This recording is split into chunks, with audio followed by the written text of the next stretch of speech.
irmão, irmã, nosso curso sobre o Evangelho de São Marcos, módulo 3, Missão dos 12, Marcos 6, 7 a 8, 26. Hoje, cura de um surdo gago, Marcos 7, 31 e seguintes. Saindo de novo do território de Tiro, seguiu em direção do mar da Galileia, passando por Sidônia e atravessando a região da Decápole. Recorde o episódio anterior, no qual o Senhor cura a filha de uma Ciro-fenícia, de uma mulher pagã, lá no território de Tiro. Versículo 31. Cai palim, exelton, ecton horion Tiro, euten dia Sidonos, estentalassan tes Galilaias, anamesson ton horion Decápoleos, Decápolis. Saindo de novo, cai palim, exelton, do território de Tiro, ecton horion, território, Tiro, elten dia Sidonos, passa por Sidônia, passando por Sidônia, estentalassan tes Galilaias, seguiu em direção do mar da Galileia, talassan tes Galilaias, mar da Galileia, e atravessando a região da Decápole, anamesson ton horion Decápoleos, Decápolis, 10 policidades, eram 10 cidades gregas. Lá o Senhor curou, aliás, expulsou o demônio de uma legião, na verdade, que estava com a legião de demônios, que eles se atiraram nos porcos e os porcos se precipitaram no mar. Já foi analisado aqui. Versículo 32. Trouxeram-lhe um surdo que gaguejava e rogaram que impusesse as mãos sobre ele. Então, traz a nosso Senhor um surdo. E ele gagueja, não é completamente mudo. Ele gagueja. Um surdo que gagueja, e rogam que impusesse as mãos sobre ele. Recorde que a comunidade primitiva orava impondo as mãos. A imposição das mãos é quase um rito de cura na comunidade dos primeiros cristãos. Vem da onde? De Nosso Senhor, porque eles pedem que Nosso Senhor toque, imponha as mãos sobre o doente ou sobre aquele que está endemoniado. Então trazem um surdo que gagueja e rogam que o Senhor imponha as mãos sobre ele. Cai ferusin, autor, cofon, cai mogilalon. Gagueja, mogilalon, cai paracalusin, auton, hina epite, autor, tenera, a fim de que imponha as mãos sobre ele. Queira, mão sobre ele. Levando-o a sós para longe da multidão, colocou os dedos nas orelhas dele e com saliva tocou-lhe a língua. Então o Senhor coloca os dedos nas orelhas do surdo gago, né? Antes o leva para longe da multidão. Tem cura que Nosso Senhor não quer que a multidão presencie. Tem cura que é na frente da multidão. Cada cura tem sua particularidade, sua característica. Levando a sós para longe da multidão, coloca os dedos nas orelhas dele e com saliva, saliva de Nosso Senhor, toca-lhe a língua. Muito característica aqui essa cura. Depois, levantando os olhos para o céu, o verbo da ressurreição, levantar, gemeu e disse, Efatá, que quer dizer abre-te. Efatá, abre-te. O rito do batismo, do sacramento do batismo, segue o que aconteceu aqui nessa cura de Nosso Senhor. Uma parte do rito, os pais e padrinhos colocam as mãos sobre a orelha da criança e dizem Efatá, que quer dizer abre-te. Então o Senhor leva o surdo gago para longe da multidão. Cai apolabômenos auton apotu orlo, para longe da multidão. Catidian ebalen tus datiros autu está ota autu cai pitissas repsato tes glosses autu, e coloca os dedos nas orelhas dele, né? E com a saliva toca a língua. É uma cura em que Nosso Senhor toca. Tem cura que ele não toca, que ele cura à distância. Hoje ele toca com a saliva a língua do surdo gago. Levanta os olhos para o céu, que eu já falei, é o verbo da ressurreição, versículo 34. Anablepsas, anástasis, anablepsas, levantar os olhos para o céu em oração, em adoração, em súplica ao Pai. Geme e disse Efatá, que quer dizer abre-te. Ele então abre o ouvido do surdo gago. Imediatamente abriram-se-lhe os ouvidos e a língua se lhe desprendeu e falava corretamente. Na hora ele escuta e fala. Nosso Senhor toca, usa a saliva. Aqui é uma cura em que tem o toque. Pedem para impor as mãos, ele coloca o dedo no ouvido, né? Coloca os dedos nas orelhas dele e fala. Muito particular essa cura. Versículo 36. Depois de curar, ele foi curado. Jesus os proibiu de contar o que acontecera, mas quanto mais o proibia, tanto mais eles o proclamavam. Mais uma vez, Nosso Senhor não quer que conte o que está acontecendo. Por quê? Porque se fosse contar tudo, os fariseus com os saduceus viriam, prenderiam Nosso Senhor e o condenariam à morte. Agora, não era a hora de Nosso Senhor ser condenado à morte. Maravilhavam-se sobremaneira grandemente, dizendo, ele fez tudo bem, faz tanto os surdos ouvirem como os mudos falarem.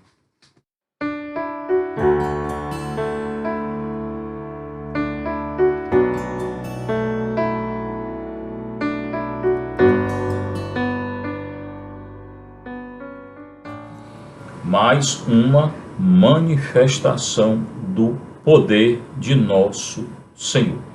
Poder esse que continua hoje na Igreja Católica, nos sacramentos da Igreja Católica. Muitas curas podem e se realizam através dos sacramentos da Igreja Católica. Ele fez tudo bem, faz tanto os surdos ouvirem, quanto ou como os mudos falarem. Caitus, cofus, poiei, acuen, faz os surdos ouvirem. Caitus, alalus, lalém, e os alalus, lalém, e os mudos falarem. Esse é Nosso Senhor no Evangelho de Marcos. Agora, a segunda multiplicação dos pães. O relato da multiplicação dos pães, o fato histórico da multiplicação dos pães, porque não tem como negar. Aparece nos 4 evangelhos, não é só partilha, aparece nos quatro evangelhos, né? E aparece 6 vezes, 2 em Marcos, 2 em Mateus, 1 em Lucas, 1 em João. Então, Marcos e Mateus têm 2 relatos da multiplicação dos pães. não era somente partilha, é um fato histórico. Não tem como negar, porque os documentos gregos mais antigos relatam esse fato histórico. Naqueles dias, Marcos 8:1, novamente uma grande multidão se ajuntou e não tinha o que comer. Por isso ele chamou os discípulos e disse-lhes, de novo a multidão em torno de Nosso Senhor. Onde ele ia uma grande multidão. Por quê? Porque via os sinais, os milagres, os portentos, os prodígios. Ele expulsava o demônio, ele curava e ele ensinava. A multidão estava maravilhada. Ainda hoje, na Igreja Católica, quando surge um santo, Padre Pio, tanta devoção que cria em torno dele por causa dos sinais. Os sinais são muito importantes para o Evangelho de Marcos. Sinal de quê? De cura, de expulsão de demônio. São muito importantes. E do Senhor que ensina. Ele perdoa pecado, que é o mais importante. Então o Senhor, a multidão vem em torno dele, né? De novo uma grande multidão, o Marcos insiste, e o Senhor fala. Com quem? Com os discípulos dele. Tenho compaixão da multidão, porque já faz 3 dias que está comigo e não tem o que comer. Compaixão. A palavra compaixão significa compaixão, sofrer com. Sentir a dor do outro e tentar fazer algo para ajudar o outro. Não é só sentir a dor, ah, meu Deus, coitado, não. Tentar solucionar, ajudar o outro. Aqui Nosso Senhor sente compaixão, versículo 2, e vai multiplicar o pão. Para quem? Para a multidão. Ele sente compaixão e vai, então, resolver a situação. Tenho compaixão da multidão, porque já faz 3 dias. 3, quando aparece nos evangelhos, é alusão à ressurreição. Jesus ressuscita no 3º dia. Então, o sinal da multiplicação, que é um sinal, um prodígio, um portento, aponta, se direciona para o 3º dia. Diz, ele é Deus. E ele ressuscita no 3º dia. Ele vence a morte no 3º dia. O sinal aponta para a ressurreição. Se os mandar em jejum para casa, desfalecerão pelo caminho, pois muitos vieram de longe. Daqui a compaixão de Nosso Senhor. Estão há 3 dias ele ensinando, o Senhor sente a dor deles e vai fazer algo para solucionar esse problema. A fome da multidão. Seus discípulos lhe responderam, como poderia alguém aqui no deserto saciar com pão tanta gente? Eles estão no deserto. Mais uma vez, os discípulos colocam uma dificuldade. É uma grande multidão, ninguém tem pão. Como é que a gente vai saciar a fome para tão grande multidão? E nós estamos no deserto, não tem como recolher alimento aqui não. Mais uma vez, os discípulos não têm fé. Eles ainda não acreditam no Senhor e no poder do Senhor. Jesus perguntou, quantos pães tendes? Pergunta para provocar, porque ele já sabe o que vai fazer. Provocar o quê? A fé dos discípulos. O Senhor está dizendo, creiam, eu sou Deus. Acabei de curar um surdo gago, tinha curado uma cirofenícia, já tinha multiplicado o pão. Creiam, creiam. Quantos pães tendes? Responderam 7. Outro número perfeito. 3 números perfeitos. 3 apontando para a ressurreição e 7 que também significa perfeição. Deus cria tudo em 6 dias e descansa no sábado, sábato, descansa, Shabat, no dia do sábado, no 7º dia. Que para nós, cristãos, o dia mais importante não será mais o dia do sábado, mas o primeiro dia da semana, que é o domingo, e será, com a ressurreição de Nosso Senhor, o dia do Senhor, Dominus, o dia do Senhor. Quantos pães tendes?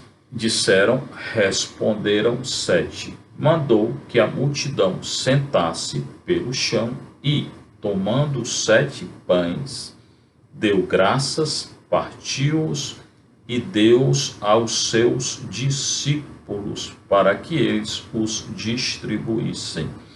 O mesmo verbo da instituição da Eucaristia. Então, o milagre da multiplicação dos pães aponta para a ressurreição, dizendo que Nosso Senhor é Deus, porque faz esse prodígio, 3 dias no deserto, 3º dia ele ressuscita, e são os verbos da instituição da Eucaristia.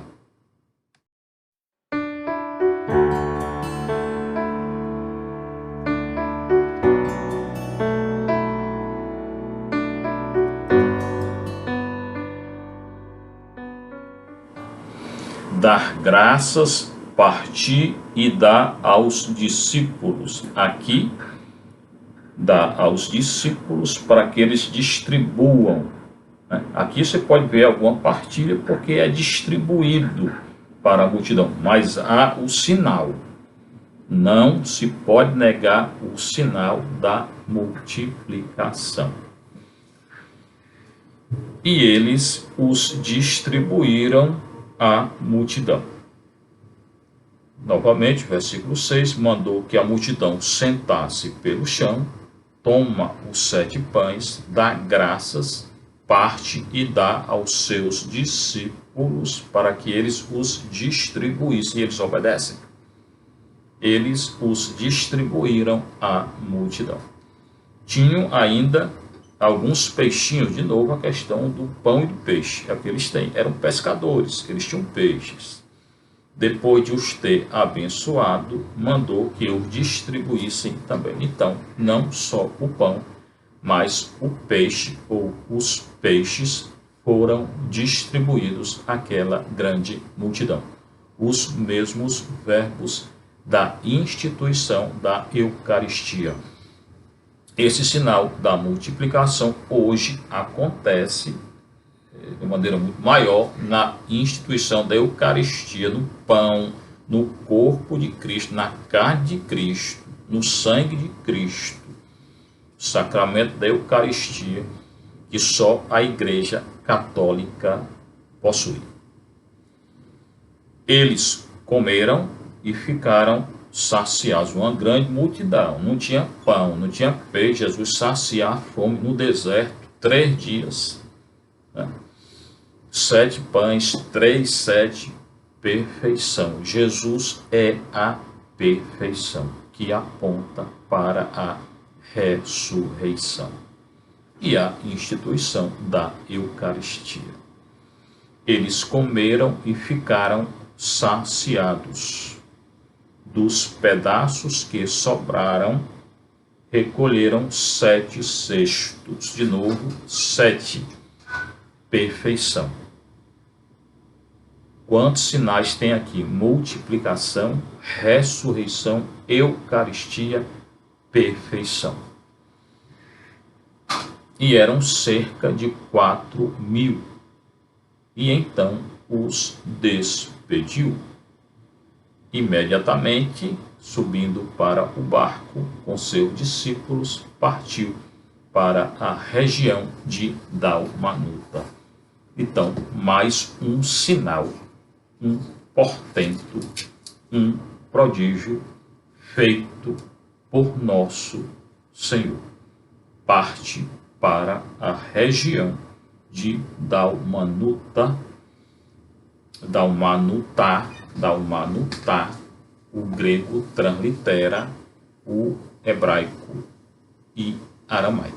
Geralmente o acento é na última sílaba, dalmanu, tá? Então Jesus percorre toda aquela região, curando, purificando, ensinando, discutindo com os fariseus, que eles já se apresentam, não querendo que digam que ele é o Messias, porque não tinha chegado a hora dele, expulsando o demônio. Esse é o Jesus de Marcos, perdoando o pecado. Agora, versículo 11, 8:11. Os fariseus pedem um sinal no céu. Os fariseus queriam colocar Nosso Senhor à prova. Toda hora queriam encontrar um argumento para condenar Nosso Senhor, para terem matéria de o acusarem. Saíram os fariseus e começaram a discutir com ele. Para pô-lo à prova, pediam-lhe um sinal vindo do céu. Mais uma vez, os fariseus tentam provar Nosso Senhor. Kai excelton hoi farisaio. Farisaio, para a palavra fariseu, é do grego. Farisaioi, no plural. Farisaioi, no plural. Gai erxanton sigzeten autou zetuntes para autu semeion apotu uranu peradzontes auton, a fim de o provarem. Eles pedem um sinal vindo do céu. Eles pedem um sinal vindo do céu. Versículo 11. Apotu uranu, do céu. O que? Semeiam um sinal. Zetuntes para autu semeio apotu uranu. Pedem, zetuntes, para ele um sinal vindo do céu. Tá? Para quê? A fim de prová-lo. Peiradzontes auton, para prová-lo. Querem provar Nosso Senhor, para terem matéria de o acusar. Acusarem Nosso Senhor. Suspirando profundamente em seu espírito, ele disse. Jesus responde. Mas antes ele suspira profundamente no seu espírito. To pneumati, kai anastenaxas to pneumati autu legei. Suspirando profundamente em seu espírito, pneumatos, espírito, ele disse: por que esta geração procura um sinal? Para que vocês querem um sinal? Em verdade vos digo que a esta geração nenhum sinal será dado. Semeiam, nenhum sinal será dado. Vocês querem um sinal? Sim, não será dado o sinal. Por quê? Porque eles querem tentar provar Nosso Senhor. Querem ter matéria para o acusarem. Então, não será dado um sinal. Quem se aproxima de Nosso Senhor e não tem fé, não terá sinal nenhum. E o sinal foi feito há pouco. A multiplicação, a cura, a expulsão do demônio, o que ele ensina, a autoridade que ele tem, o perdão do pecado, são esses os sinais. Se não querem escutar, não querem ver, não escutem e não ouçam. E deixando-os, embarcou de novo e foi para outra margem de novo, Nosso Senhor, em torno do lago de Genezaré, do lago da Galileia. Nosso Senhor, então, não dá o sinal para os fariseus, porque são incrédulos e querem ter matéria para o acusarem, os fariseus. Versículo 14. O fermento dos fariseus e de Herodes. Logo depois desse acontecimento com os fariseus, Nosso Senhor irá se colocar contra eles e recomendar atenção contra os fariseus e contra Herodes. Cuidado com o fermento, a doutrina dos fariseus e de Herodes. Esse episódio nós veremos na próxima lição. O Senhor esteja convosco. Bênção de Deus Todo-Poderoso, o Pai, o Filho e o Espírito Santo. Que a alegria do Senhor seja a nossa força.